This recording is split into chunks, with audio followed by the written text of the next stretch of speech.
C'est un plaisir pour moi là, de pouvoir ouvrir la parole de Dieu là, avec vous encore ce matin. Et donc, si vous avez une Bible, je vous inviterai à l'ouvrir là, dans Galates au chapitre 5. Ce matin, on va voir là, plusieurs passages bibliques, mais il y a un verset dans Galates 5 qui va nous servir de tremplin là, pour notre étude de ce matin.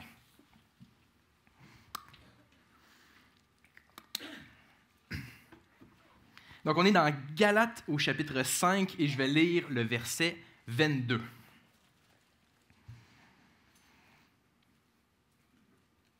Mais le fruit de l'esprit, c'est l'amour, la joie, la paix,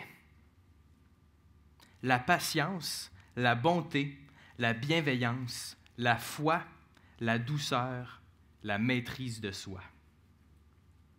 Avant qu'on aille plus loin, j'aimerais ça qu'on puisse prier ensemble.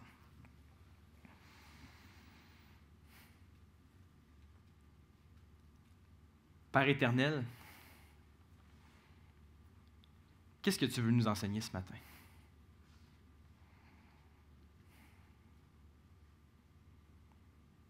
Tu connais la prédication que j'ai préparée pour nous, pour mes frères et mes sœurs. Mais ce que je te demande, c'est que ton Saint-Esprit puisse ouvrir nos yeux pour qu'on puisse contempler la grandeur de ta paix, qu'on puisse la chérir dans notre vie, qu'on puisse la désirer davantage. Viens nous rencontrer là où on est pour nous emmener toujours un peu plus près de toi, en attendant le retour de notre Sauveur et Seigneur Jésus. Prends ces prochaines minutes, qu'elles soient pour ta gloire. Amen. Alors ce matin, on continue notre étude là, du fruit de l'esprit sous tous ses aspects. Et ce matin, on va se concentrer sur le troisième aspect du fruit de l'esprit qui est mentionné dans ce verset-ci.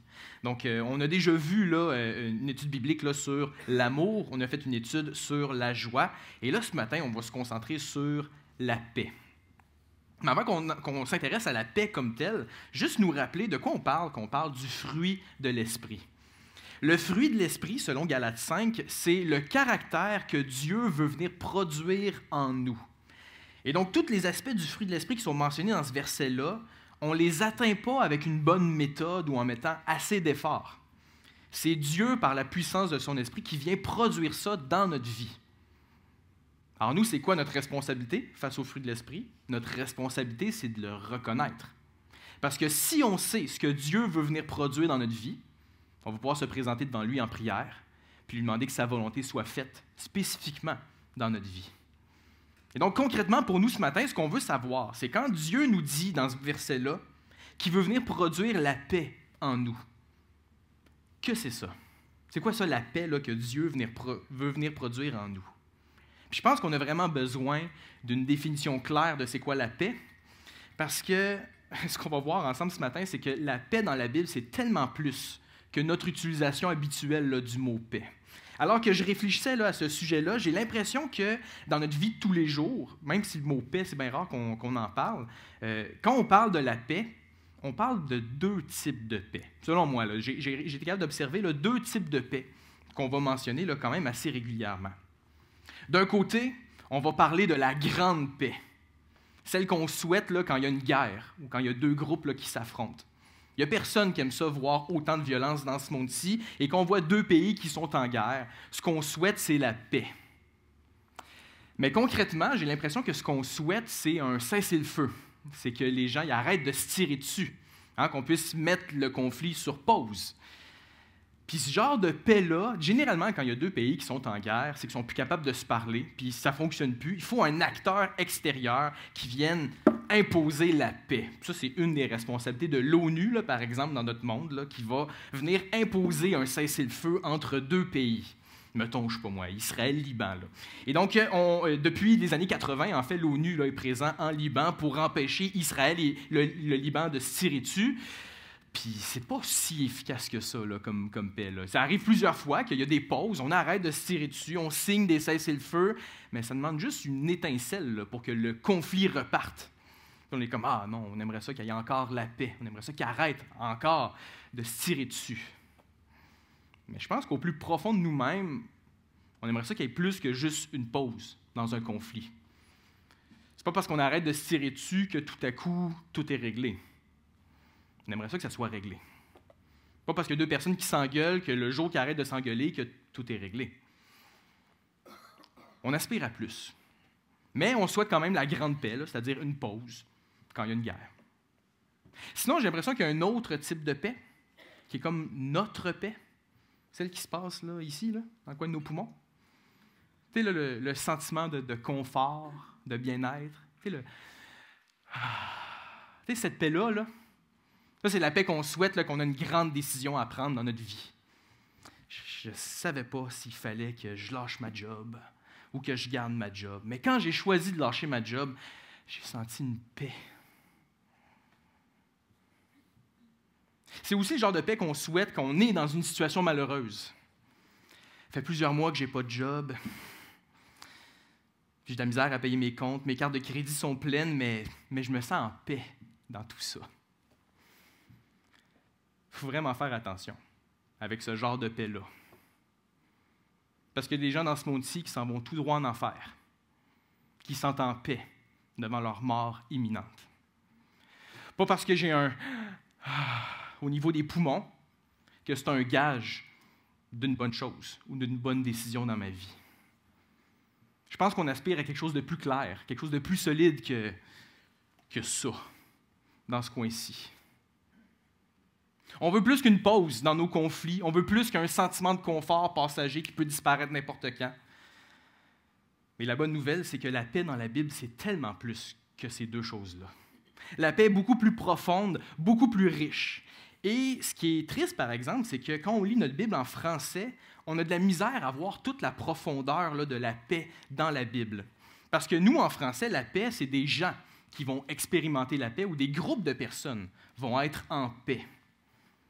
Mais dans la Bible, dans l'Ancien Testament, par exemple, le mot paix est très, très souvent traduit par le mot shalom. Donc, shalom, c'est le mot hébreu là, pour parler de la paix. Et ce qui est spécial, c'est qu'en hébreu, non seulement les individus vont vivre cette paix-là, mais il y a des objets aussi qui peuvent vivre cette paix-là. On va aller voir un premier exemple. On s'en va dans Josué, au chapitre 8. Donc, Josué, le 6e livre de la Bible. Josué, chapitre 8, c'est un moment ultra important dans l'histoire du peuple de Dieu. Parce que Josué remplace le grand Moïse. Ça, c'est des grosses sandales à remplir. Là, okay? Et Josué, en fait, là, doit accomplir ce que Moïse a annoncé avant sa mort. Et spécifiquement, dans Josué, au chapitre 8, pour accomplir ce que Moïse a annoncé, il doit bâtir un autel. Pas avec un H, là, pas un lieu où est-ce qu'on s'en va se coucher, là, donc un endroit où est-ce que tu offres des sacrifices. Il doit construire un autel. Mais j'aimerais ça qu'on lise les versets 30 et 31. Donc Josué 8, 30 et 31, et porter une attention particulière à la paix dans ce passage-là. À partir du verset 30, c'est écrit « Alors Josué bâtit un autel à l'Éternel, le Dieu d'Israël, sur le mont Ébal. Comme Moïse, serviteur de l'Éternel, l'avait ordonné aux enfants d'Israël, et comme il est écrit dans le livre de la loi de Moïse. C'était un autel de pierre brute, sur lesquels on ne porta point le fer. Ils offrirent sur cet autel des holocaustes à l'Éternel, et ils présentèrent des sacrifices d'action de grâce. » Voyez-vous, est où la paix là-dedans? Je vais vous sauver du temps, ne cherchez pas, le mot paix, il n'est pas là. Il n'est pas là en français. Mais shalom, il est là en hébreu, par exemple. Si on lit le verset 31, voici là comment le verset 31 commence, ça se dit « Comme Moïse, serviteur de l'Éternel, l'avait ordonné aux enfants d'Israël, et comme il est écrit dans le livre de la loi de Moïse. » Écoutez bien ça. « C'était un autel de pierre shalom. »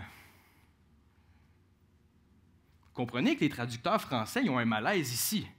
De dire des pierres en paix. Qu'est-ce que c'est ça, une pierre en paix? Une pierre ne peut pas être en paix, là. C'est pas ça la paix.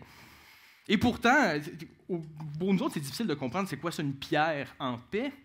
Mais le reste du verset 31 nous l'explique c'est quoi. Après avoir dit les pierres shalom, des pierres brutes, ça dit sur lesquelles on ne porte à point le fer. Ça veut dire que ces pierres-là, qui étaient utilisées pour construire l'autel, n'avaient jamais été abîmées par un outil. La pierre, elle était entière, elle était complète. Ça nous donne des indices de ce que le mot shalom, de ce que la paix biblique signifie. Allons voir un autre exemple. On s'en va dans 1 Roi, au chapitre 9. 1 Roi, chapitre 9, c'est un autre moment ultra important de l'histoire du peuple de Dieu. Parce que maintenant, on ne parle plus de Josué, on parle de Salomon, qui doit remplacer le roi David. Ça aussi, c'est des grosses sandales à remplir, là. Et en fait, Salomon doit accomplir la promesse que David avait faite à Dieu, c'est-à-dire de construire le temple, là, ce que le peuple d'Israël appelle souvent là, la maison, donc la maison là, de l'Éternel. Et donc, c'est dans ce contexte-là qu'on va lire là, dans 1 Roi au chapitre 9, on va lire le verset 25. Et là, encore une fois, portez une attention particulière à où est la paix dans ce verset-là. Dans 1 Roi 9 au verset 25, c'est écrit « Salomon offrit 3 fois dans l'année des holocaustes et des sacrifices d'action de grâce sur l'autel qu'il avait bâti à l'Éternel. Et il brûla des parfums sur celui qui était devant l'Éternel.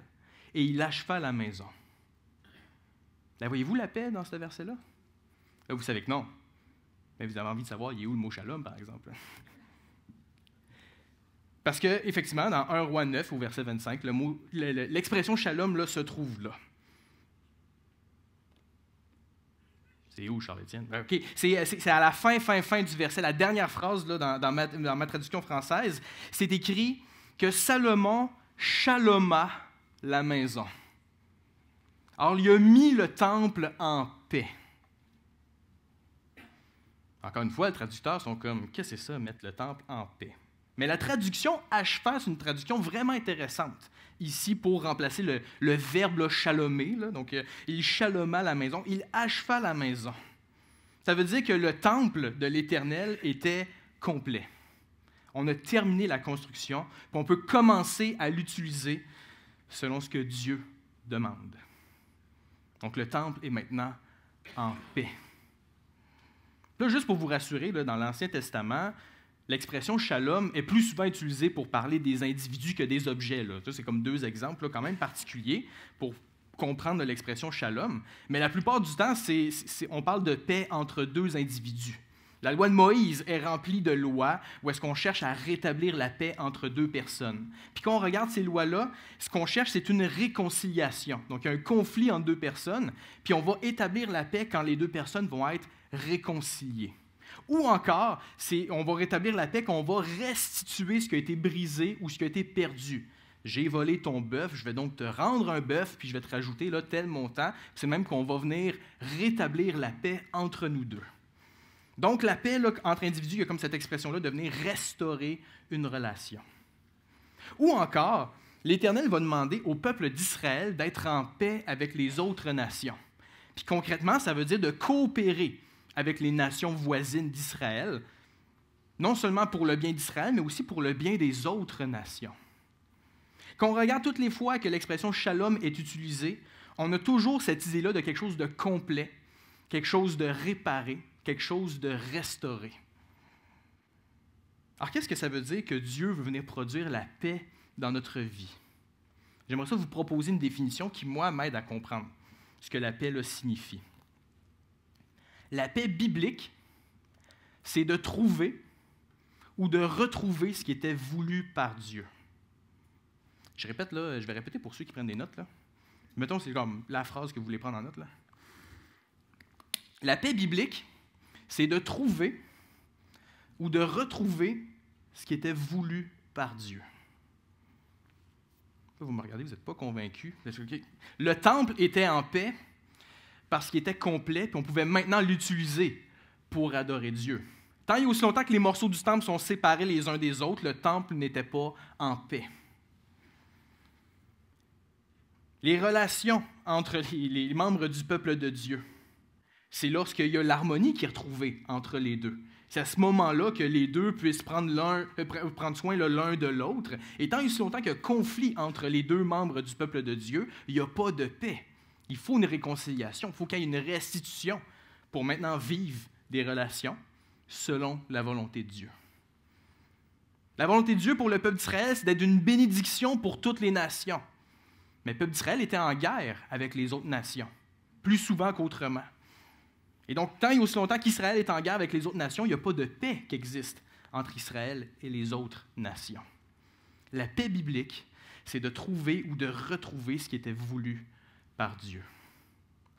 Notre monde d'aujourd'hui a vraiment besoin de paix. Parce que notre monde est vraiment brisé. En fait, j'ai l'impression que quand on parle de paix, on parle d'une pause dans un conflit où on parle d'un... Puis on se contente de ça. Parce que d'expérience, on dirait qu'il n'y a pas vraiment autre chose derrière ça. On ne peut pas espérer plus qu'une pause. On ne peut pas espérer plus qu'un sentiment de confort. Donc on se contente de ces choses-là que nous, on appelle la paix. Mais sachez que notre monde, tel qu'on le connaît aujourd'hui, n'a pas toujours été comme ça. Dans Genèse, au chapitre 1, on a l'histoire d'un Dieu qui crée un monde en paix. Presque à toutes les fois là, qu'il y a quelque chose qui est créé, là, Dieu va déclarer que « Ah oui, ça c'est bon », puis il rajoute autre chose, « Ah oui, ça c'est bon », puis il rajoute autre chose, « Ah oui, ça c'est bon ». Puis lors de la 6e journée de la création, la dernière journée de la création, lorsque Dieu vient d'ajouter ses derniers éléments à sa création, on est dans Genèse 1 au verset 31, et c'est écrit « Dieu vit tout ce qu'il avait fait, et voici, c'était très bon. » Le mot « shalom » n'est pas là, dans ce verset-là, mais l'idée est là quand même. Tous les morceaux sont en place, et maintenant la création entière peut fonctionner selon la volonté de Dieu. Il ne manque plus rien. Le monde que Dieu a créé était un monde en paix. Puis je pense que ça, c'est ancré dans le fin fond de notre cœur. C'est pour ça que même si on veut qu'une guerre soit mise sur pause, on espère plus quand même. Même si on recherche un sentiment de confort, on veut quelque chose de plus solide que juste ce sentiment-là passager. Parce que quand Dieu a créé le monde, c'est un monde en paix. Mais, si on avance de quelques lignes dans notre Bible, c'est pas long pour que cette paix-là soit brisée. On est venu faire à croire aux êtres humains que malgré la création de Dieu, il leur manquait quelque chose. Le serpent est venu convaincre Adam et Ève que le commandement de Dieu, tu ne mangeras pas du fruit de la connaissance du bien et du mal, leur empêchait d'avoir accès à quelque chose de plus. Qu'elle allait enfin pouvoir être complet, qu'elle allait enfin pouvoir atteindre la véritable paix s'il y avait accès à ce que Dieu leur empêchait d'avoir. Donc Adam et Ève ont désobéi à Dieu en espérant quelque chose de plus complet que la bonne création, que Dieu avait déclaré que ça, c'était très bon. Ce qui est ironique, c'est que si leur désobéissance avait comme but d'atteindre une plus grande paix, en fait, ce que c'est venu faire, c'est venu complètement briser la paix que Dieu avait instaurée dans ce monde-ci. Les êtres humains avaient perdu leur paix. Ça, on voit ça au verset 7. Dans Genèse 3, au verset 7, c'est juste après là, qu'Adam et Ève ont mangé du fruit interdit par Dieu, le seul commandement que Dieu leur avait donné. Et donc au verset 7, c'est écrit « Les yeux de l'un et de l'autre s'ouvrirent. Ils connurent qu'ils étaient nus, et ayant cousu des feuilles de figuier, ils s'en firent des ceintures. » Ceux qui vivaient en harmonie l'un avec l'autre dans le jardin, dans le bon monde de Dieu, tout à coup vont venir se cacher l'un de l'autre. Il y a une honte là, qui est éprouvée là, à ce moment-là. La paix entre les humains a été brisée.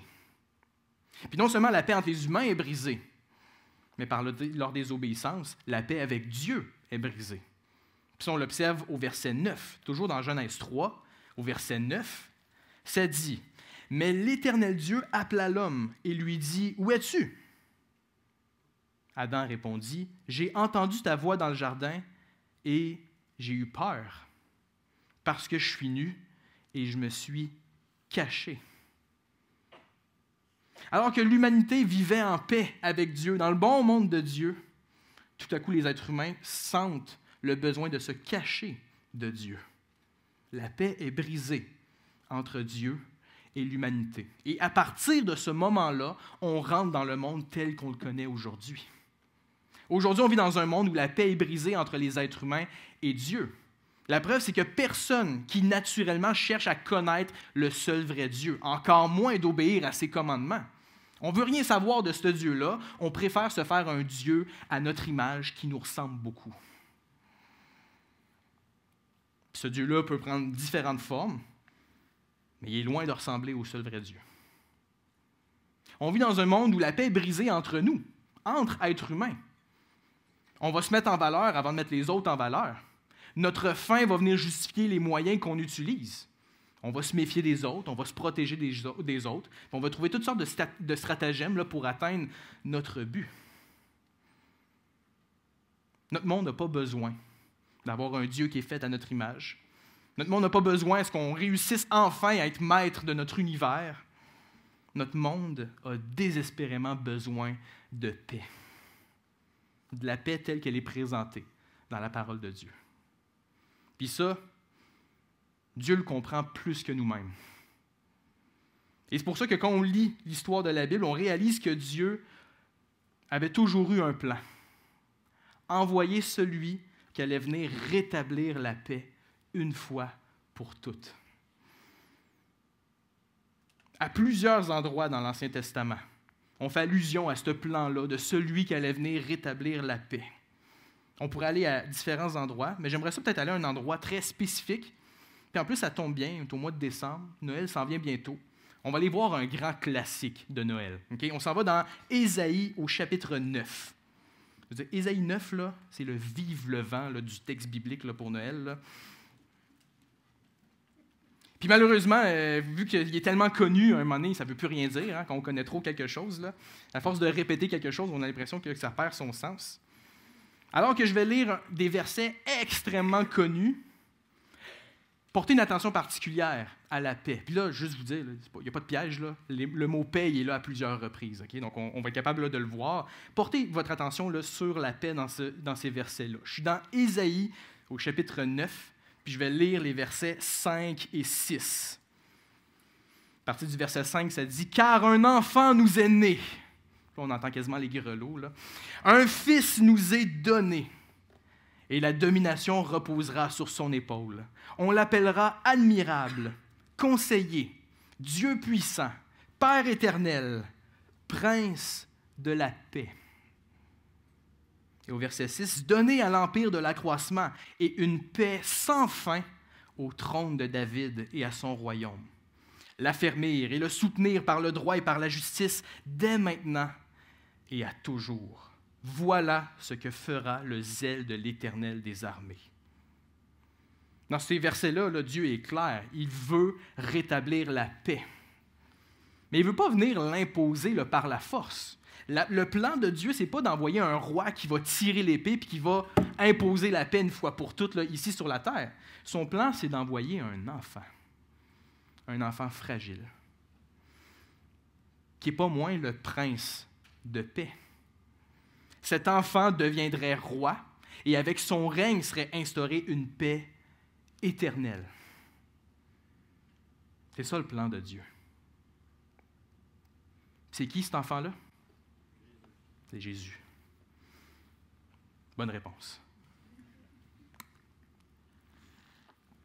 Le Jésus tel qu'il est présenté dans le Nouveau Testament est celui qui accomplit le plan de Dieu, celui qui apporte la paix. Et on voit que Jésus apporte la paix dans sa vie. Lorsqu'il devient adulte, qu'il commence son ministère public, on réalise qu'en Jésus, il existe une paix entre un être humain et Dieu.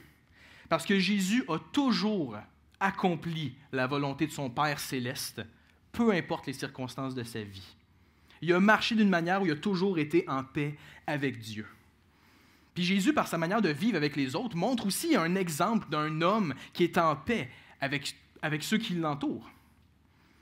Jésus, toujours en train de restaurer l'état de ceux qu'il choisit de prendre soin. Alors, par sa vie, on voit que la paix vient dans ce monde-ci. Mais une chose qui est intéressante là, qu'on remarque dans les évangiles, c'est que ceux qui ont écrit les évangiles veulent montrer que la paix vient aussi à travers la mort de Jésus. Ça, c'est paradoxal, c'est dur à comprendre. Mais en Jésus, on a un homme qui ne mérite pas de mourir. Je veux dire, même pas d'une mort naturelle, là. Il vit parfaitement en communion avec Dieu, en paix avec lui, toujours en train d'accomplir sa volonté. Il ne mérite pas du tout de mourir. Et pourtant, il choisit de prendre sur lui tout ce qui vient briser la paix dans ce monde-ci. la violence, la haine, le mépris, la moquerie. Il a tout pris sur lui. Puis il a même choisi de subir la plus grande brisure de paix ultime, la séparation d'avec Dieu. Et il est mort volontairement avec tout ce qui vient briser la paix dans ce monde-ci. Mais la paix de Jésus est ultimement instaurée à travers sa résurrection. La mort, c'est la plus grande absence de paix. Je veux dire, une fois que tu es mort, tu ne peux plus être en paix, là, c'est fini. Là. Alors si la mort, c'est la plus grande absence de paix, la résurrection, c'est la plus grande restauration qu'il y a. Il n'y a plus rien qui peut empêcher Jésus de venir rétablir la paix. Et ce qui est extraordinaire, c'est que quand on lit le Nouveau Testament, ceux qui s'identifient à Jésus, qui croient en sa vie, en sa mort et en sa résurrection, peuvent expérimenter la paix qu'il emmène dès aujourd'hui et pour l'éternité. C'est ce que les chrétiens affirment depuis toujours. J'aimerais ça voir un exemple là, de ce genre d'affirmation-là. Je vous invite là, dans Éphésiens, au chapitre 2. Quand Paul écrit la lettre aux Éphésiens, il écrit à une église là, qui est divisée en deux gangs. Les Juifs qui veulent suivre Jésus, puis les non-Juifs qui veulent suivre Jésus. C'est ironique parce que les deux gangs veulent suivre Jésus, mais on n'est pas capable de travailler ensemble, là, les deux gangs. Et donc, il y a conflit dans l'Église. L'Église est divisée. Et à travers cette division-là, Paul veut rappeler dans Éphésiens 2 qui est celui que les deux gangs veulent suivre. Et on voit ça là, dans les versets 14 à 16. Donc, on est dans Éphésiens 2 et on va lire à partir du verset 14. Car c'est écrit en parlant de Jésus, « Car il est notre paix, lui qui des deux n'en a fait qu'un, et qui a renversé le mur de séparation, l'inimitié, ayant anéanti par sa chair la loi des ordonnances dans ses prescriptions. Il a voulu créer en lui-même avec les deux un seul homme nouveau en établissant la paix et les réconcilier avec Dieu l'un et l'autre en un seul corps par la croix, en détruisant par elle l'inimitié. » Ce qui est extraordinaire dans ce passage, il y a beaucoup de choses extraordinaires dans ce passage-là. Une des choses vraiment extraordinaires dans ce passage-là, c'est que Jésus n'est pas décrit seulement comme celui qui apporte de la paix. T'as un peu de paix, voici un peu de paix. Non, non, non. Verset 14 dit « Car il est notre paix ». C'est lui, en lui, on peut être complet. En lui, on peut être restauré. Il ne fait pas juste nous donner de la paix pour qu'on puisse l'expérimenter dans cette vie-ci. Non, en lui se trouve notre paix. Et lorsqu'on se trouve en lui, lorsqu'on place notre confiance en lui, on peut expérimenter une paix extraordinaire. On va aller dans Romains au chapitre 5. Alors qu'on s'en va dans Romains au chapitre 5, il faut comprendre que les 4 premiers chapitres de Romains, Paul explique qu'on est sauvé seulement par la foi, en croyant en Jésus-Christ. Et à partir du chapitre 5, il commence à expliquer que ça change concrètement de mettre sa foi en Jésus-Christ. Et dans Romains 5, au verset 1, voici ce qui est écrit. « Étant donc justifiés par la foi, nous avons la paix avec Dieu par notre Seigneur Jésus-Christ. » La première chose que Paul mentionne dans sa lettre, quand on croit en Jésus, c'est qu'on a la paix avec Dieu. Ça veut dire qu'en Jésus, on a une relation restaurée, une relation complète avec Dieu. On ne peut pas avoir plus dans cette relation-là. La relation, elle est complète en Jésus. On ne peut pas avoir moins de cette relation. Il n'y a rien dans ce monde-ci, il n'y a rien dans notre vie qui peut venir briser cette paix-là qui est instaurée en Jésus. Alors, la première chose que Paul mentionne ici, quand on croit en Jésus, on est maintenant en paix avec Dieu. Mais dans l'Épître aux Romains, Paul montre que si on est bénéficiaire de cette paix-là avec Dieu, ça devrait déborder de notre vie pour qu'on recherche la paix avec les autres. Puis ça, on voit ça dans Romains au chapitre 12. Donc si on avance de quelques pages, à partir du chapitre 12, Paul est ultra concret. Voici comment votre vie va changer là, à cause de l'Évangile que j'ai expliqué pour les 11 premiers chapitres. Et dans Romains 12, au verset 18, Paul écrit « S'il est possible, autant que cela dépend de vous, soyez en paix avec tous les hommes. » La logique de Paul est vraiment simple là, dans Romains. On bénéficie d'une paix extraordinaire. Je veux dire, comment est-ce qu'un Dieu parfait, 3 fois saint, peut être dans une relation complète et entière avec un pécheur imparfait comme moi? C'est impossible d'établir une relation de paix entre ces deux individus-là, là, entre le Dieu 3 fois saint et le pécheur que je suis. Puis si on reçoit une si grande paix, on devrait être à la recherche de la paix avec les autres dans ce monde-ci. Pas juste attendre que l'éternité future arrive. Non, non, on peut commencer à vivre de cette paix-là dès aujourd'hui. Mais Paul connaît la nature humaine. Il commence le verset 18 en disant « s'il est possible ». Et ça, c'est intéressant parce qu'il y a comme une différence entre la paix qu'on a avec Dieu puis la paix qu'on a avec les autres. Parce que la paix qu'on a avec Dieu dépend 100% de Dieu. C'est lui qui a envoyé Jésus pour venir établir la paix. Et on peut s'appuyer sur Jésus entièrement pour être en paix avec Dieu. On n'apporte rien pour être capable de produire cette paix-là. Tout s'appuie sur lui, puis seulement sur lui. Mais dans nos relations les uns avec les autres, la paix demande l'engagement des deux parties. On ne parle plus de paix si on vient l'enfoncer dans la gorge de l'autre en disant « là, on va être en paix, toi puis moi. » là. C'est pas ça de la paix. Là. Et donc, pour être en paix les uns avec les autres, il faut une relation qui est partagée entre les deux. Alors, ce qui est insinué ici, c'est que des fois, la paix ne sera pas possible tant et aussi longtemps que l'autre ne veut pas. Puis souvent, on s'arrête là, ou s'il est possible. On dit s'il est possible, on fait justement, lui, je regarde personne, lui là, c'est impossible d'être en paix avec lui, fait que j'essaierai pas. La preuve, Paul il dit que des fois c'est pas possible. Ouais, mais ce verset-là insiste vraiment plus sur notre responsabilité que sur les possibilités. C'est écrit oui, s'il est possible, mais ça dit autant que cela dépend de vous. Donc, dans la logique de Paul, nous qui avons reçu une paix extraordinaire avec Dieu en Jésus-Christ, on devrait être les premiers à tendre la main vers l'autre pour voir une paix s'établir. Si Dieu est capable de venir changer notre cœur pour qu'on soit en paix avec lui, il est capable de venir changer nos cœurs pour qu'on soit en paix les uns avec les autres. Et donc, comment est-ce qu'on reconnaît que la paix est en train de croître dans la vie d'un disciple de Jésus? Eh bien, on cherche de plus en plus à tendre la main pour voir Dieu établir la paix dans nos relations. Alors, la paix, c'est vraiment comme un fruit qui est capable de mûrir, de croître dans notre vie, de prendre de plus en plus de place.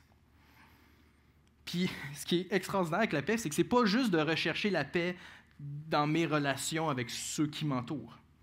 La paix avec les autres, là, c'est encore plus loin que ça. J'aimerais ça y aller avec un exemple ultra concret dans Philippiens au chapitre 4. Quand on s'intéresse au contexte de pourquoi Paul a écrit la lettre à l'église de Philippe, pourquoi il a écrit sa lettre là, aux Philippiens, on réalise qu'une des raisons, c'est qu'il y avait 2 madames en chicane. Mais je veux dire, une chicane assez grosse pour que Paul les nomme personnellement dans sa lettre. Puis ça, c'est pas glorieux pour les madames. Parce que, tu sais, quand le fondateur de ton église te nomme directement pour te dire ton comportement n'est pas correct, surtout dans un contexte où on sait que cette lettre-là avait comme objectif de circuler dans le plus grand nombre de mains possible, chicane était assez grosse, elle était assez troublante, puis elle était assez perturbatrice dans la vie de l'Église pour que Paul cherche à la régler de cette façon-là.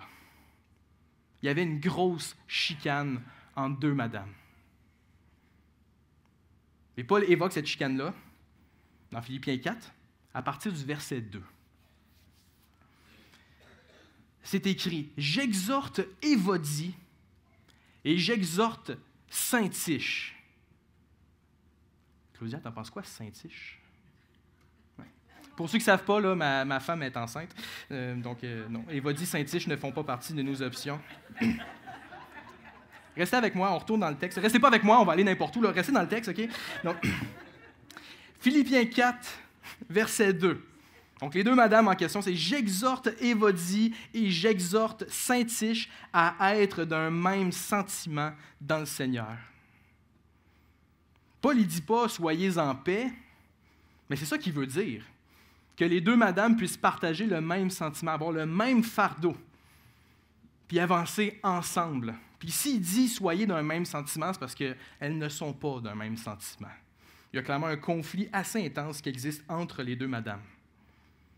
Et donc oui, selon la logique de Paul, nous qui sommes bénéficiaires d'une paix extraordinaire avec Dieu, vous devriez chercher la paix entre vous deux, mesdames. Mais Paul va plus loin que ça. Au verset 3, il va dire « Et toi aussi, fidèle collègue, oui, je te prie de les aider. » Ça, c'est quand même extraordinaire. On ne sait pas c'est qui le collègue. Là. Pour nous, il est anonyme. Ceux qui lisaient cette lettre-là devaient être clairs, là, c'est qui. Mais Paul il est en train de dire, puis toi, là, moi ça, oui, toi, là, tu vas les aider à être en paix. La paix qu'on a avec Dieu est tellement extraordinaire que non seulement on va vouloir chercher la paix dans nos relations à nous, mais on va vouloir aider les autres à être en paix ensemble. Moi, ça me dépasse. Il me semble que j'ai déjà assez de problèmes à gérer moi. Là, il demande à Monsieur Anonyme de rentrer auprès d'Évodie et Syntyche puis de les aider à retrouver la paix. Ça a l'air que la paix de Dieu est tellement grande que l'Église peut agir les uns avec les autres pour que la paix de Dieu règne au sein de l'Église. Et si on continue verset 3, Paul, en parlant là, d'Évodie et Syntyche, vont dire « Elles qui ont combattu pour l'Évangile avec moi et avec Clément et mes autres compagnons d'œuvre. » Donc là, ce qu'on apprend ici, c'est pas deux madames qui ont deux tempéraments qui ne matchent pas vraiment, fait qu'ils se tombent ses nerfs tout le temps. C'est pas ça. On a deux madames qui ont déjà travaillé ensemble pour la cause de l'Évangile, qui maintenant sont en conflit, puis le conflit est tellement grand que ça vient perturber la vie de l'Église. Donc ce que Paul dit, c'est « Venez restaurer ce que vous aviez autrefois. » Ça a l'air que même les enfants de Dieu peuvent être en conflit les uns avec les autres. Vous comprenez le sarcasme ici?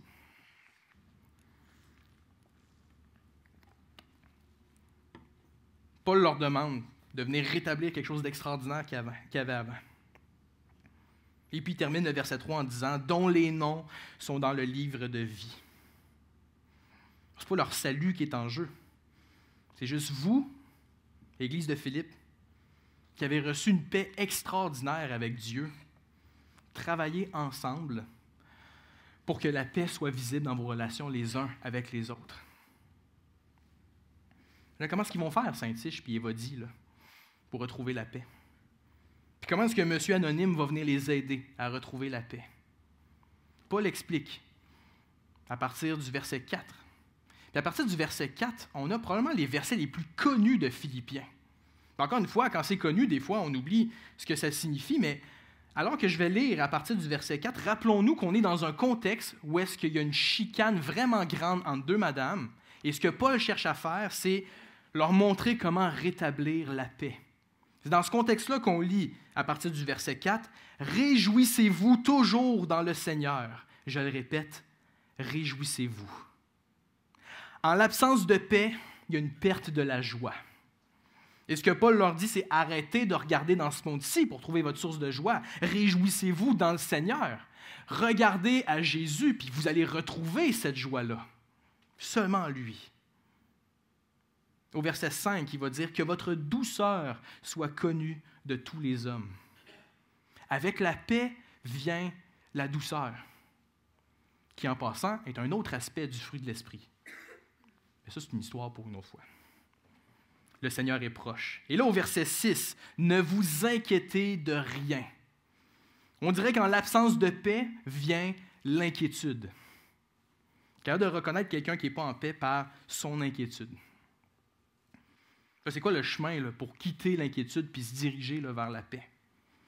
Bien, Paul dit, ne vous inquiétez de rien, mais, allez dans le sens inverse, en toute chose, faites connaître vos besoins à Dieu par des prières et des supplications avec des actions de grâce.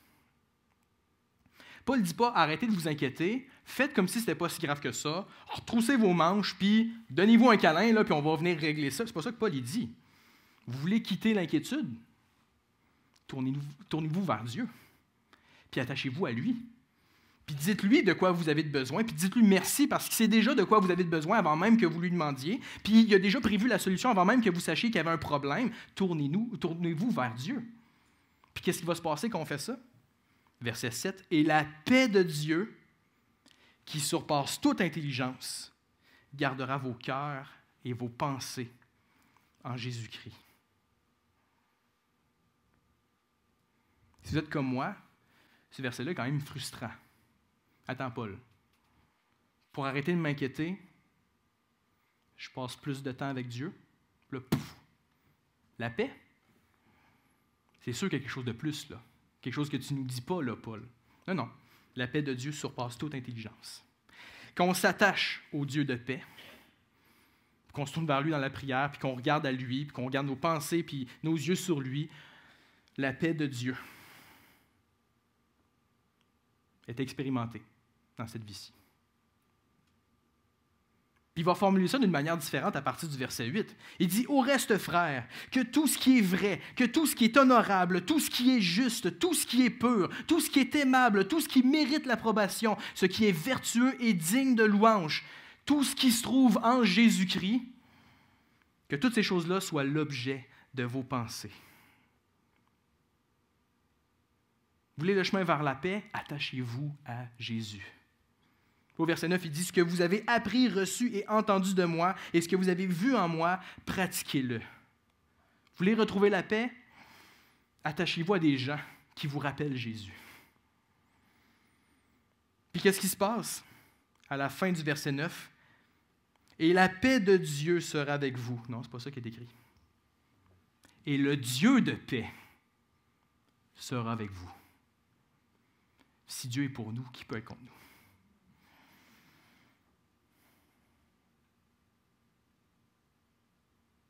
Alors, je ne sais pas avec qui vous êtes en conflit présentement dans votre vie. Mais attendez pas que le pasteur vous nomme publiquement pour commencer à régler vos problèmes, là.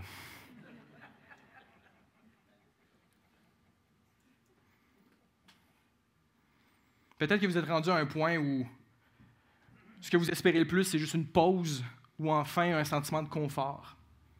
Vous avez de la misère à croire qu'il y a quelque chose de plus. Mais on doit se rappeler que Dieu établit une paix impossible entre lui et nous en Jésus-Christ. On est en relation avec Dieu, une relation complète, une relation restaurée, puis il n'y a plus rien qui peut venir briser cette relation-là. C'est ça la paix que Dieu est venu instaurer dans notre vie, nous qui croyons en Jésus. Alors ce que Dieu veut, c'est d'être capable d'établir une paix entre nous et les autres qui nous entourent. Si Dieu est capable de faire l'impossible, est-ce que votre conflit est trop grand pour que Dieu fasse quelque chose d'extraordinaire?